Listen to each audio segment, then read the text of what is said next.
Haleluya. Haleluya.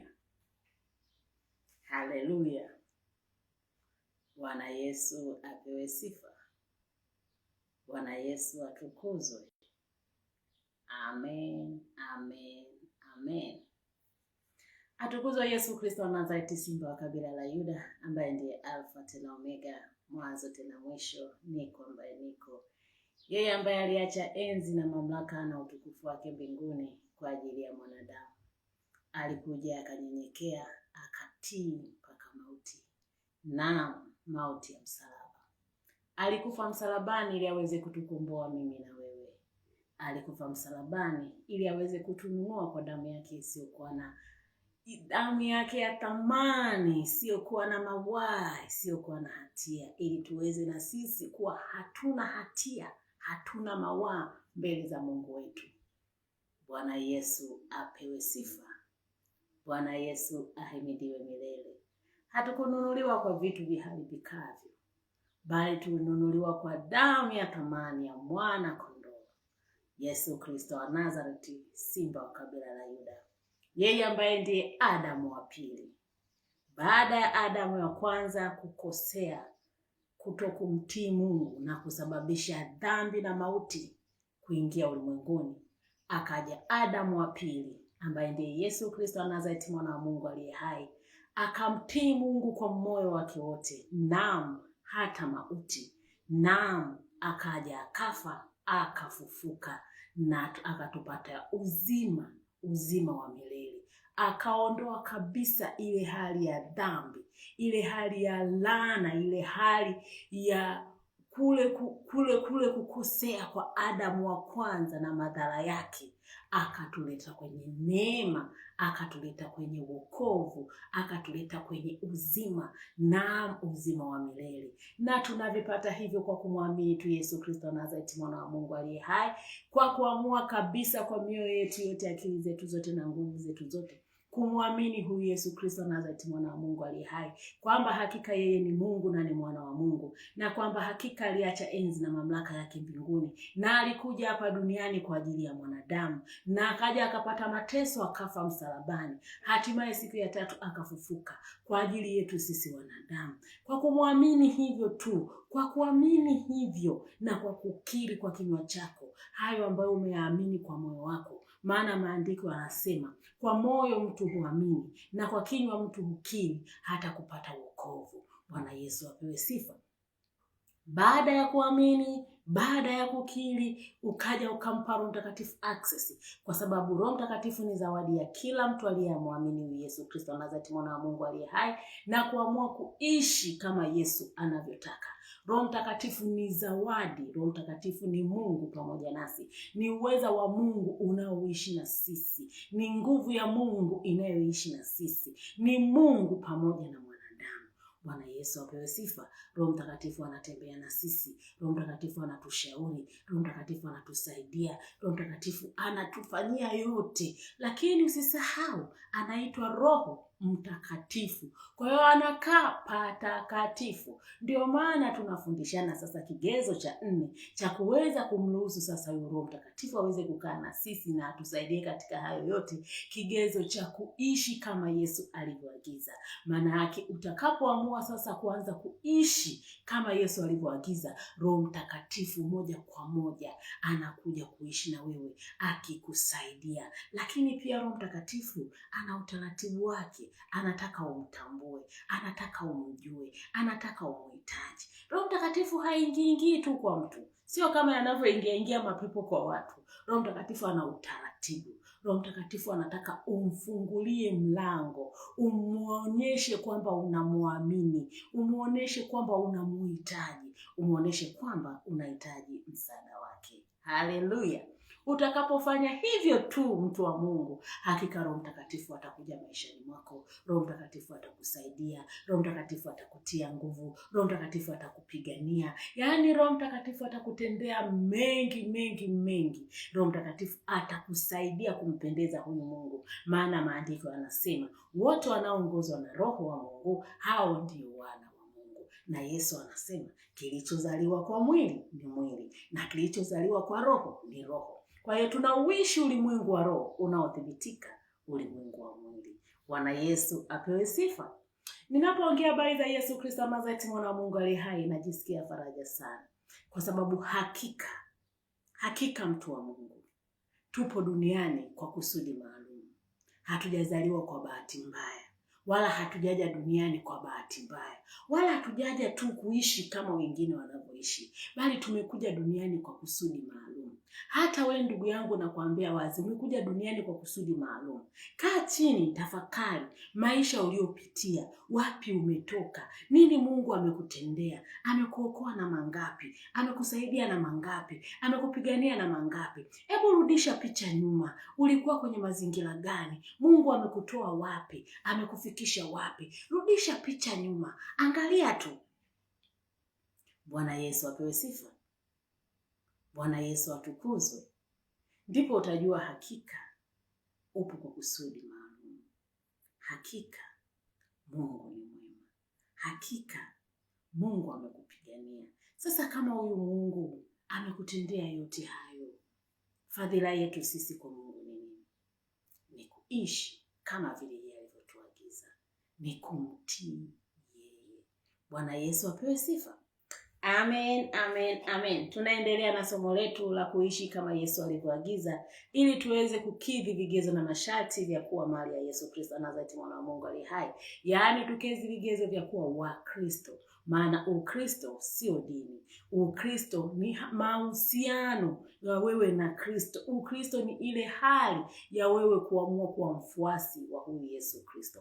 Utakuwaje mfuasi wa Yesu ndugu yangu, pasipo kuhangaika kutafuta kwa huyu Yesu, kujifunza kwamba aliishije, anataka tuishije, anatuagiza nini? Na katika Biblia, ndio maana nasisitiza sana tusome neno la Mungu. Kwa sababu katika kusoma neno la Mungu, utagundua kwamba kuna vitu gani ambavyo vinamuudhi Mungu kwa haraka sana. Kuna makosa mengine Mungu anaweza akavumilia akayavutia muda. Lakini kuna vitu vingine Mungu ni mara moja anakupa majibu ya papo kwa papo. Yaani majibu ya papo kwa papo, anakasirika kweli. Sasa utajuaje pasipo kujifunza, pasipo kutafuta kwenye neno la Mungu, pasipo kuhangaika kusoma neno la Mungu? Hebu tuipe neno muda. Tulitafutie neno muda. Tuwe tuna muda wa kusoma. Hata kama kila siku kufanikiwa kusoma sura moja tu ya Biblia, baada ya muda fulani utakuwa umefika mbali kidogo. Kuna baadhi ya vitu vingi utakuwa umeelewa. Usipende kusoma tu mstari mmoja miwili ukaruka, na hiyo utapotea. Kwa sababu neno linahuisha, lakini andiko linaua. Sasa kama usipokuwa makini, unaweza ukabeba tu mstari mmoja ukaruka nao huo na ukakupoteza kabisa. Lakini ukiwa una neno la Mungu kwa wingi ndani yako, kwanza itakusaidia kuzuia usimtende Mungu dhambi. Pili, itakusaidia kuelewa kwamba wewe ni nani, umetoka wapi, unaenda wapi, na upo duniani kwa kusudi gani. Kusoma neno la Mungu ni kwa faida yetu sisi wenyewe, ili tuweze kufahamu mambo ya ufalme. Kwa sababu hapa duniani tunapita, hatuna haja ya kusahau. Hii ni lazima tukumbuke tu kwamba duniani tunapita. Hatupo duniani hapa miaka yote. Kama duniani tunapita, baada ya hapa duniani tunaelekea wapi? Kwa hiyo kama tunajua kwamba baada ya hapa duniani tunaelekea mahali fulani, tunaelekea mbinguni, kwa hiyo ni lazima tujitahidi kujifunza kwa mambo ya huko tunakoelekea. Kwa sababu hapa duniani hapana maana, hapana msingi wowote. Hapa wote tunapita. Hakuna anayeweza kaishi miaka 500 hapa. Bwana Yesu apewe sifa. Sasa tupambane kutafuta kuona kwamba tunakoelekea huko kunataka nini, vigezo vyake ni nini. Tuweze kupata vigezo kama hivyo, ili kusudi tuweze kuishi yani kama vile ambavyo tunaagizwa, na hatimaye tutembee kifua mbele tukiwa tunahakika kwamba wakati utafika, muda wote utakapofika, tutaenda zetu mbinguni. Bwana Yesu apewe sifa. Tunaendelea sasa na kipengele chetu tulipoishia jana, tunamalizia. Tulikuwa kwenye kipengele cha utii. Nimeona katika Biblia, katika kusoma kwangu Biblia kote, nimeona hakika utii ndo kiini cha maisha ya mwanadamu. Yaani ukijifunza na ukajizoeza kuwa mtii, kila unachojifunza kuhusu neno la Mungu ukawa mtii, yale ambayo Mungu anatufundisha na kutukumbusha kuhusu neno la Mungu ukawa mtii, kile ambacho Mungu anatuagiza ukawa mtii, na maagizo binafsi ambayo Mungu anakupa ukiwa binafsi ukawa unatii, hakika utakuwa rafiki sana wa Mungu. Bwana Yesu apewe sifa. Madhara ya utii ni mazito mno. Madhara ya kukosa utii ni mazito mno. Yaani ukikosa utii kwa Mungu, madhara yake ni makubwa mno. Yaani ni kosa ambalo Mungu huwa halifumbii macho, kwa sababu utii kama tulivyoona jana kwamba unawakilisha au unabeba heshima, kuamini na kupenda.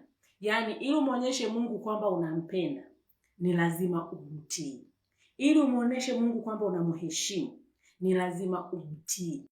Ili umuonyeshe Mungu kwamba una muamini, kwa sababu kitu cha kwanza Yesu anasema tumuamini yeye kwanza. Sasa ili umuonyeshe kwamba unamuamini, ni lazima umtii. Na ndio maana anasema katika Luka 6:46, mbona mnaniita Bwana Bwana na mtendi yale niwaagizayo? Mathayo 7:21 hadi 23 anasema si kila niambiaye Bwana Bwana ndo atakayeingia katika ufalme wa Mungu, bali ni yule ayatendaye mapenzi ya Baba yangu aliyenipeleka. Bwana Yesu apewe sifa. Amen, amen, amen. Tunaendelea. Tunakumbushana, tunaelekezana, tunasaidiana. Na utakapoona kwamba kuna mahali uliteleza, ni wakati wa kurudi kwa huyu Yesu. Mwambie tu Yesu akusaidie. Yaani Yesu, nikwambie kitu, alikufa msalabani kwa ajili ya ulimwengu mzima. Yesu sio wa mtu fulani. Yesu ni wa wote. Halafu kitu kizuri kwa Yesu hakuja kwa ajili ya wenye afya. Yesu alikuja kwa ajili ya wagonjwa. Asitokee mtu akakuvunja moyo. Asitokee mtu akakuambia kwamba Yesu hawezi kukukubali kabisa. Huyo mtu ni muongo. Kwanza huyo mtu anayekuambia hivyo haijui thamani yako. Yesu anaijua thamani yako. Aliacha enzi na mamlaka yake mbinguni, akaja duniani, akapata mateso makali, akafa msalabani kwa ajili ya upendo wake kwako. Bwana Yesu apewe sifa. Kwa hiyo hata kama upo wapi, hata kama upo mazingira gani, nataka nikuhakikishie kabisa kwa huyu Yesu ninayemjua mimi, niliyomsoma kwenye hii Biblia ninayemjua mimi, ambaye yeye mwenyewe kwa kinywa chake ameongea mara kadhaa kwamba yeye amekuja kutafuta kilichopotea. Kwa hiyo huna haja ya kukata tamaa. Asikukatishe mtu tamaa. Kuna watu duniani hapa wapo kwa ajili ya kuvunja watu mioyo tu. Kuna watu wanaweza kukuambia wewe umelaaniwa, wewe una mikosi, wewe sijui hautakaa, Yesu akukubali. Huyo Yesu mwenyewe anamjua. Letu angemjua huyo Yesu. Yesu sio kama mtu anavyofikiria. Hata kama ungalikuwaje, nataka tu nikwambie ukweli. Yesu anakupenda hivyo jinsi ulivyo, na alikuja kwa ajili yangu na yako hivyo ulivyo. Hauna haja ya kujihukumu, hauna haja ya kujiona kwamba Yesu hawezi kukusaidia, hauna haja ya kukata tamaa kwamba Yesu hawezi kukukubali. Yesu anakukubali. Hata kama dunia nzima ingekukataa, hata kama dunia nzima ingekuona haufai, hata kama watu wote, hiyo ni kawaida ya mwanadamu kumuona mwanadamu hafai. Lakini huyu Yesu aliyeacha enzi na mamlaka yake mbinguni, akaja akafa kwa ajili yangu mimi na wewe, anaijua thamani yako kuliko mtu mwingine yeyote. Usivunjwe moyo na mtu yeyote. Yaani mtu yeyote wala asikufanye ujione duni, ujione kama huna thamani mbele za Mungu, ujione kwamba wewe hufai. Yesu alikufa msalabani kwa ajili yako. Tembea kifua mbele. Amua tu kumwamini Yesu. Muamini Yesu. Amua kumpa Yesu maisha yako. Hivyo ulivyo. Yaani hivyo ulivyo. Haijalishi hata kama watu wote wamekukatia tamaa. Hata kama watu wote wamekukatia tamaa. Yesu yeye anasema hakuja yeye kwa ajili ya mwenye afya. Anasema mwenye afya hamuhitaji daktari bali aliye mgonjwa. Anasema yeye alikuja kwa ajili ya mwenye dhambi. Amtafute huyo mwanadamu aliyepotea. ili kusudi amfanye kuwa mtu mpya, amvike utu mpya. Ndio maana akasema aliyezaliwa kwa mwili ni mwili, aliyezaliwa kwa roho ni roho. Yaani ukija kwa Yesu unazaliwa upya katika roho. Ukizaliwa upya katika roho, unaanza kuenenda upya katika roho. Yaani nakwambia wazi, kama huyu Yesu Kristo wa Nazareti alivyoacha enzi yake na mamlaka yake, yaani kama alivyokubali kupigwa na kupata mateso na kufa msalabani, hakika anakukubali kwa 100%. Asikuvunje mtu moyo mwanadamu. Asikuvunje mtu moyo. Hata kama watu wakikwambia, yaani wewe uliokokaga sijui mwaka gani ule, ulikuwa una moto kweli kweli, sasa hizi umerudi nyuma, neema yako imefungiwa. Kwa Yesu neema haina expired date. Bwana Yesu apewe sifa. Neema kwa Yesu haina mipaka. Light watu tungemtambua huyu Yesu. Light watu tungetambua moyo wa huyu Yesu na kusudi lake, paka akaamua kuacha enzi na mamlaka. Asiwepo kuvunja moyo. Hata kama uliokoka mara 50, hata kama uliokoka mara 100, ukaanguka mara hizo zote 100, nakwambia inuka tena. Inuka tena. Tumaini bado lipo. Yaani maadamu unapumua.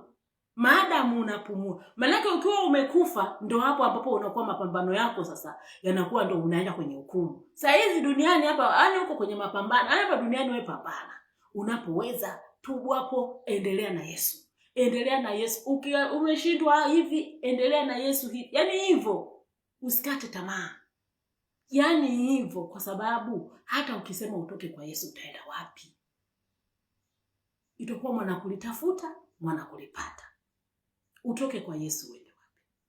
Huko kote ni tabu, mateso na dhiki. Ni kwa Yesu tu ndo kwenye utulivu wa nafsi. Ni kwa Yesu tu ndo kwenye amani. Ni kwa Yesu tu ndo kwenye furaha ya kweli, my dear friend. Kwa Yesu tu. Na kualika kwa moyo wa upendo. Yaani usikate tamaa. Njoo kwa Yesu. Rudi tena kwa Yesu hata kama ulikuwa umekata tamaa. Yesu bado anakupenda hivyo hivyo ulivyo. Hivyo hivyo. Amen. Wala hauna haja ya kukata tamaa. Tunaendelea na kipengele chetu cha kutii. Na hata hapa tupo kwenye hicho kipengele. Yesu amesema nendeni ulimwenguni kote mkaihubiri Injili mkafanye watu kuwa wanafunzi wangu. Atakayeamini na kubatizwa ataokoka. Kwa hiyo tunatimiza maandiko. Tunapokukumbusha hivi tunatimiza maandiko. Usifikirie tumekaa tumeambiwa, tunatii na sisi tumetii. Tunakufikishia ujumbe. Sasa wewe usipokubali kutii, ukaamua kubadilika, sisi mikono yetu tumenao. Kesi tabaki kwako. Bwana walikuambia, mimi nilifikiri, nilidhani, walikuambia, mimi niliona, walikuambia, lakini tumekuambia kwamba haijalishi umeokoka mara ngapi, ukaanguka mara ngapi, neema bado ipo. Maadamu unapumua, njoo kwa Yesu, mpe Yesu maisha yako, anza tena upya kabisa. Soma neno, mtafute Mungu kwa bidii, atakuonekanilia vile vile kama kwanza ulivyokuokoka mara kwanza alivyokuonekanilia. Watu wasikudanganye kwamba kama uliokoka ukarudi nyuma Yesu hawezi kukupenda tena. Atakupenda tu kwa sababu anajua. Unajua unaweza ukawa umerudi nyuma kwa sababu zilizo nje ya akili yako ya kawaida. Mwanadamu mwingine sio rahisi kujua. Unajua hii dunia watu wengi wanapenda sana kunyosha mikono na kuhukumu, lakini hawajui watu wanatembea na machozi kiwango gani katika mioyo yao. Kwa hiyo haijalishi wewe anayekuelewa ni Yesu. Mwanadamu hawezi kukuelewa. Mwanadamu atakachokifanya atakuhukumu, atakulalua moyo. Lakini tunataka tukwambie ukweli, tunakuletea habari njema za Yesu. Kwamba haijalishi yani imekuaje, hata watu wote wangekuonaje, Yesu anakupenda. Tena anakupenda upeo. Anakupenda sana. Yani anakupenda sana. Ni wewe tu kuamua. Amua tu kurudi tena, kumpa Yesu tena maisha, kuanza upya, kutengeneza naye. Bwana Yesu apewe sifa. Amen, amen. Jana tuliangalia mambo mengi ya kuhusu utii. Tukaona jinsi kosa la Adam la kukosa utii lilivyosababisha madhara mengi sana kwenye maisha ya mwanadamu.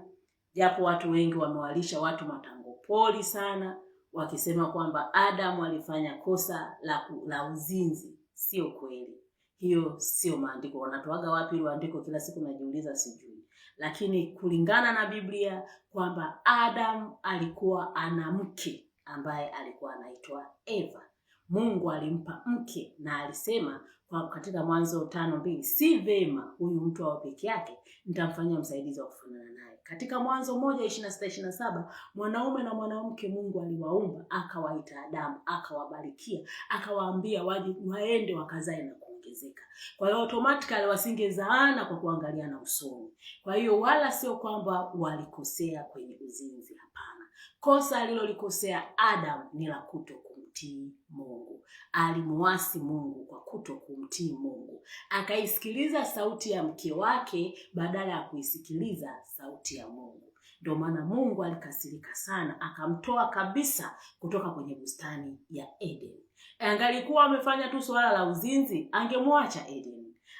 Angekuwa alifanya tu labda swala la uzinzi, asingeweka makerubi kwenye ule mti wa uzima ili wasije wakaenda kuula tena ule mti wa uzima. Kwa hiyo akamfukuza kabisa, akamtoa Eden, akaweka makerubi na ulinzi mkali sana kwa ajili ya ule mti wa uzima ili wasije wakaenda kulichukua tena lile tunda, kwa sababu ameshaona sio watii. Kama walishindwa kutii kwa mara ya kwanza kwenye mti wa mema ya ujuzi na mabaya, wakalichuma yale matunda wakala, akaona anaweza kaenda wakachuma hata kwenye mti wa uzima wakala wasifi kutokana na adhabu aliyokuwa amewapa.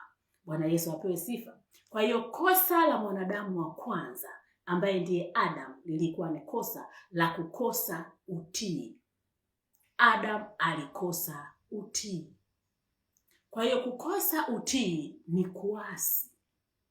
Ukiona popote kwenye Biblia pamesema huyu aliasi, maana yake alikosa utii. Na Mungu anakasirika sana mtu akikosa utii kwake, kwa sababu anaona hajamuheshimu. Utii unawakilisha heshima. Utii unawakilisha upendo. Utii unawakilisha imani. Tukaja tena tukaangalia vile vile Musa katika kutembea na Mungu kote alikotembea na Mungu.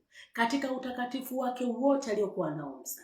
Katika kutumika kama alivyotumika sana wote tunajua. Musa akafanikiwa kuona hata uso wa Mungu hivi. Umeona? Lakini kosa alilolifanya Musa, kwamba Musa naye alikosa utii. Tukiangalia Adam alipokuwa anaishi kwenye bustani ya Eden, Mungu alikuwa anakuja kila siku jioni. Wanakuja wanapiga story, wanaongea, yani mtu kama ni mtu na rafiki hivi. Yani Mungu anashuka ile muda wa mjua kupunga. Wanafanya fellowship, yani wako pamoja, wako hivi, wanafanya hivi. Kwa hiyo Adam alipokosa utii kwa Mungu, ile yote ikakata, akamfukuza kabisa kutoka kwenye bustani ya Eden. Musa alikuwa anatembea vizuri sana na Mungu mpaka akafanikiwa kuiona mpaka sura ya Mungu. Hakuna mtu mwingine yeyote aliyofanikiwa kuona uso wa Mungu. Hiyo tunaona katika Kumbukumbu la Torati 34:4-12. Jinsi Mungu alivyompa kibali cha ajabu sana Musa mpaka akaweza kuona uso wa Mungu. Lakini akaja akakosea padogo sana kwa kuto kumtii Mungu. Yaani kosa la kuto kumtii Mungu ni kosa kubwa sana ambalo litakusababisha usipate kile ambacho ulikitarajia. Bwana Yesu apewe sifa. Bwana Yesu ahimidiwe milele. Nipo bado kwenye introduction kukumbushana mambo ya jana, afu tutaingia kwenye kumshukuru Mungu na kumwalika Roho Mtakatifu atusaidie tuweze kuendelea. Tukazungumza kwamba Musa aliambiwa na Mungu auambie mwamba utoe maji. Musa aliambiwa na Mungu auambie mwamba utoe maji. Tena walikuwa Musa na mwenzake Haruni, kaka yake. Baada Mungu kumwambia auambie mwamba, Musa na Haruni wakaondoka. Wakafanya yote kama Mungu alivyowaagiza. Kasoro tu pale kwenye kuuambia mwamba, Musa akaishika fimbo kama alivyokuwa amezoea, amepiga vitu vingi huko nyuma. Akachukua ile fimbo akapiga mwamba mara 2. mwamba ukatoa maji, ni kweli. Lakini Mungu akamwambia, kwa sababu haukuniamini mimi, kama hautaingia Kanaani. Sasa kama Musa hakuruhusiwa kuingia Kanaani kwa kutokumtii Mungu, kama Adam alifukuzwa bustani ya Eden kwa kutokumtii Mungu, wewe na mimi je, tutaenda mbinguni kwa Yesu kwa kutokumtii? Yaani tufanye tunayoyataka, tuishi tunavyotaka, anayotuagiza tusifanye. Tunasema kwa sababu tuna neema, amekufa msalabani. Tusifanye lolote, tusimtii kabisa, halafu tutegemee kwenda mbinguni? Jiulize. Bwana Yesu apewe sifa. Kwa hiyo ni lazima tukumbushane, ni lazima tuambiane ukweli, ili hatimaye tuweze kukidhi vigezo na masharti vya kwenda huko mbinguni. Musa hakutii, hakuingia Kanaani. Musa na mwenzake Haruni, wote wawili hawakuingia Kanaani kwa sababu hawakutii. Na kama tulivyoona, kukosa utii kunasababisha madhara mengi sana, mapigo mengi sana, mpaka mauti kwa kukosa utii. Tumemwona Adam amepata adhabu nyingi kweli, pamoja na mke wake Eva. Tukianzia na aliyeleta hilo jaribu ambaye ni nyoka. Wamepata majaribu, mapigo mengi sana, maadhabu, malana na mahivyo. Lakini yote katika yote akafukuzwa kabisa atuke kwenye bustani ya Eden. Yaani kwamba alikuwa hajakidhi vigezo vya kuwa karibu kabisa na Mungu. Akatoka kwenye bustani ya Eden aende akateseke na kutaabika huko. Kwa hiyo kukosa utii kunaleta mateso, kunaleta mapigo, kunaleta mambo mengi sana mabaya, na mbaya zaidi kunaleta adhabu ya mauti. Kama Biblia inavyosema, dhambi ikichukua mimba huzaa mauti. Bwana Yesu apewe sifa. Kwa hiyo tuwe makini sana. Kila tunaposema kwamba sisi tumeamua kumwishia Yesu, tujifunze kwa huyu Yesu anataka nini, na tujitahidi kuishi kama anavyotaka. Tuwe watii kwa Mungu kwa 100% bila maswali. Tukimtii Mungu kwa 100% bila maswali, mimi nakwambia milango ya baraka itafunguka, neema zitafunguka, mambo mengi yatafunguka, mpaka watu watabaki wanashangaa kwamba huyu kwani kuna nini kwenye maisha yake? Mbona tunapomwona kama amefika mwisho, yaani ameisha kabisa, alafu tunamwona anatokaje hapo? Kumbe ni katika kujitahidi, kuhangaika, kufanya kama vile Yesu anavyotaka. Yesu anaangalia moyo. Yesu haangalii mambo ya unavyoweza ukawa unajiektisha nje.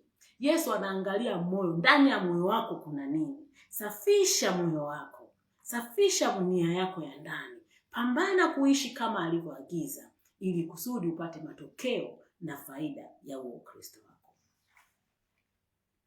Leo tutaendelea kumwangalia. Leo tutaangalia watu wawili, halafu tutakuja kumwangalia na Ibrahim. Nampenda sana Ibrahim kwa sababu unajua ni rahisi sana kusema Ibrahim Mungu alimwambia. Naomba nimwalike Roho Mtakatifu atusaidie, halafu ndo tuendelee na kipengele cha leo. Amen.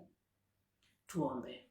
Mungu wangu na Baba yangu, Yesu Kristo Nazareti, mwana wa Mungu aliye hai, wewe ambaye ndio kila kitu kwenye maisha yangu, wewe ambaye ndio jeuri yangu, maisha yangu, uzima wangu, baraka zangu, furaha yangu, amani yangu, burudiko na moyo wangu, rafiki yangu wa pekee, Mungu wa Israeli, nakupenda. Utukuzwe na kuhimidiwa milele. Yesu, nasema asante kwa wema wako na fadhili zako. Asante kwa ajili ya kuacha enzi na mamlaka na kuja duniani kutukomboa. Umetununua kwa damu ya thamani.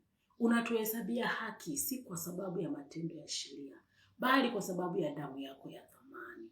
Ukatuhesabia haki, ukatukomboa, ukatununua kwa damu yako ya thamani. Yesu, hakutuacha hivi hivi jinsi tulivyo. Ukatupa na zawadi ya Roho Mtakatifu ili aweze kutusaidia. Atusaidie kuwaza, atusaidie kutenda, atusaidie kunena, atusaidie kuenenda, atusaidie kufikiri, atusaidie Mungu wetu na Baba yetu.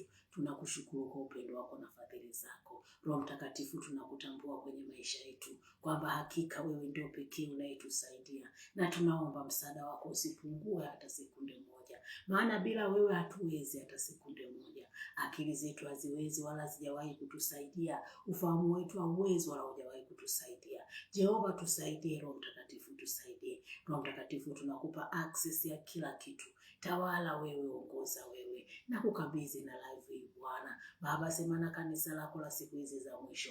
Baba, angalia kabisa watoto wako Mungu. Baba, angalia kanisa la siku za mwisho hizi. Asiwepo wa kupotea Jehova, asiwepo wa kupotea Mungu mkuu. Damu yako ya thamani Yesu inene mema kwenye maisha ya watoto wako Jehova. Mungu wetu na Baba yetu, unajua kwamba nyakati za mwisho kuna udanganyifu mwingi, kuna kukatishwa sana tamaa, kuna kuvunjwa sana moyo kwa sababu ya watu wachache ambao wamekuja wamejivika ngozi za kondoo, kumbe ndani ni mwambo mwitu Jehova, kama ulivyosema mwenyewe kwenye neno lako. Lakini Yesu, tukuzwe kwa sababu uliyajua hayo, ndio maana ulituombea katika Yohana 17 ukasema kabisa Mungu asitutoe katika huu ulimwengu, bali atulinde na yule mwovu. Tunaomba Yesu uendelee kutusaidia. Baba, endelea kutulinda na kututetea. Linda fahamu zetu, linda akili zetu, ili kusudi Mungu tukapate kujua yale ambayo Mungu unataka tujifunze, tukapate kuelewa yale ambayo Mungu unataka tuelewe. Tuachane na hizi propaganda za huko nje ambazo ziko nje kabisa na neno lako. Tukaachane kabisa na hao wanaotukatisha tamaa kwa sababu tu ya maneno yao ya kuvunja mioyo, na huku wako nje kabisa na neno lako. Roho Mtakatifu, tusaidie. Roho Mtakatifu, saidia kanisa lako la siku za mwisho. Roho Mtakatifu, tusaidie, tufundishe namna ya kuenenda, tusaidie namna ya kuishi, tusaidie Mungu Mtakatifu, tupe utii, tupe unyenyekevu, tupe uvumilivu, tupe upendo. Jehova Mungu wetu na Baba yetu, tusaidie kabisa Mungu, tusaidie Roho Mtakatifu. Neno hili likawe ni mbegu Roho Mtakatifu, likawe ni mbegu kwenye mioyo yetu, likawe ni mbegu Jehova Baba, ukalimwagilie, ukalichipushe, hatimaye likazae matunda Jehova, katika jina la Yesu mwana wa Mungu aliye hai. Roho Mtakatifu tusaidie, Roho Mtakatifu tusaidie. Tunaomba msaada wako Bwana. Hatuwezi kwa akili zetu, hatujawahi weza na wala tutoka tuweze. Katika jina la Yesu Kristo wa Nazareti, mwana wa Mungu aliye hai, nimeomba na kushukuru. Amen. Amen, amen, amen. Tunaendelea leo na kipengele chetu cha utii. Utii ni uti wa mgongo wa muamini. Utii, yaani utii katika maisha ya kiroho, katika maisha ya kimwili. Hivi wale wagiza watu tungekuwa tunajua jinsi wanavyotii. Kule wanatii kwa shuruti. Sema kwa sababu kule watake wasitake watatii. Namtaka mama yako. Hakuna kusema mamangu atoki. Tunamtaka mama yako, utake usitake tunamtaka. Njoo kwa Yesu ndugu yangu. Kuna mateso. Kuna mateso. Watu wanahangaika. Watu wamechoka. Hawaelewi wanatokaje. Lakini tunaendelea kuwapa tu uhakika kwamba Yesu anawapenda hivyo hivyo mlivyo. Hata kama mlimkana mara ngapi. Hata kama mlienda kuyasujudia hayo mlioenda kuyakolokochoa huko, mmeenda kuyatafuta huko. Lakini bado Yesu ana nafasi tena juu ya maisha yenu. Alikufa kwa ajili ya ulimwengu mzima. Yesu sio wa mtu mmoja. Yesu sio wa dhehebu fulani. Asije akatokea mtu akasema wewe uende mbinguni kwa sababu kama ni nje ya neno la Mungu. Akikwambia uende mbinguni, Biblia tu kumwambia nipe maandiko.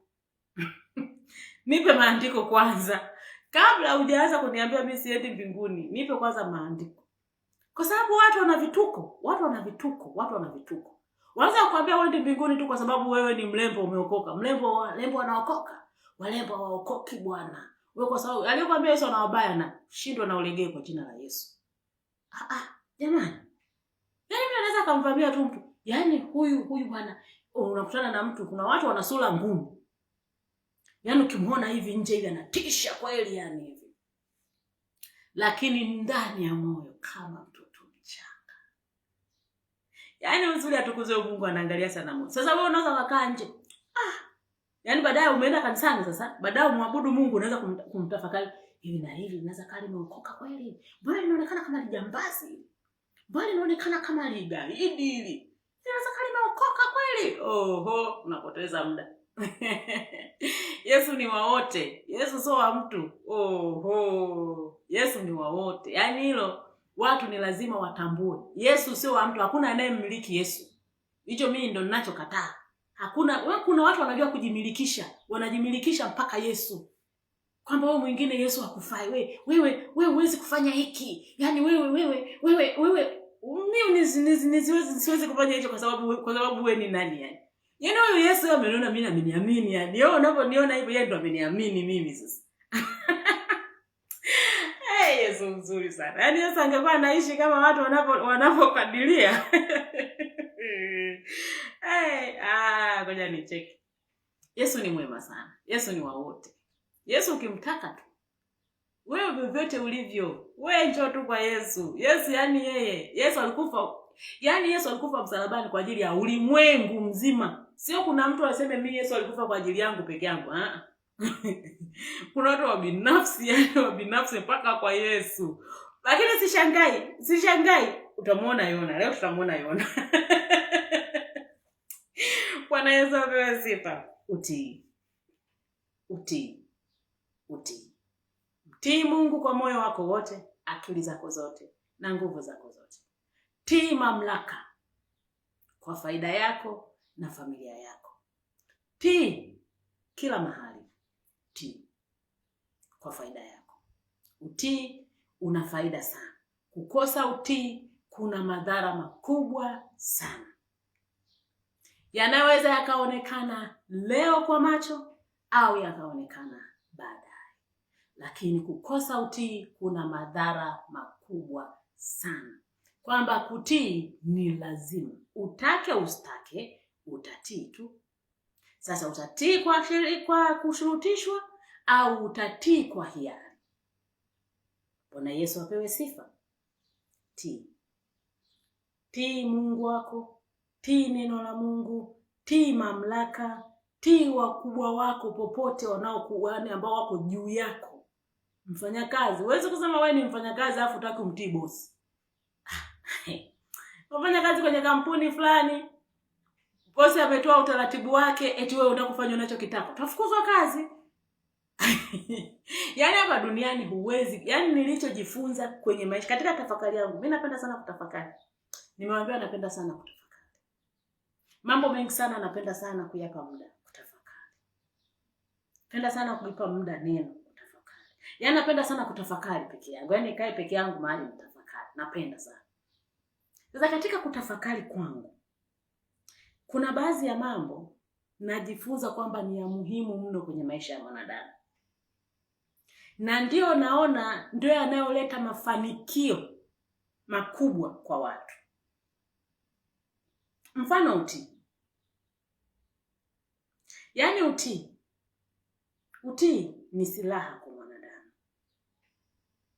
Usipokuwa mtii huwezi kuishi na mtu. Tuwashumu mtoto anayeishi na wazazi na watu ambao sio wazazi wake. Mtoto anaishi na watu baki, sio wazazi wake. Yaani unapoishi na mtu ambaye sio mzazi wako, usifikiri yule mtoto anakuwa haelewi, anakuwa anaelewa. Kwamba hapa mimi sihitajiki. Ila nipo tu kwa neema. Sasa wewe unafikiri ukiona mtoto huyu amefanikiwa kuishi hapo, unafikiri ameishi kwa sababu gani? Utii. Yaani akikosa utii mara mbili tu anarudishwa kwa wazazi wake. Maisha. Utii ni kiini cha maisha ya mwanadamu. Yaani utii. Na ukijifunza kuwa mtii, kila mahali ukiwa mtii, maisha yanakuwa mepesi sana. Maisha yanakuwa mepesi sana na future yako itatengenezeka.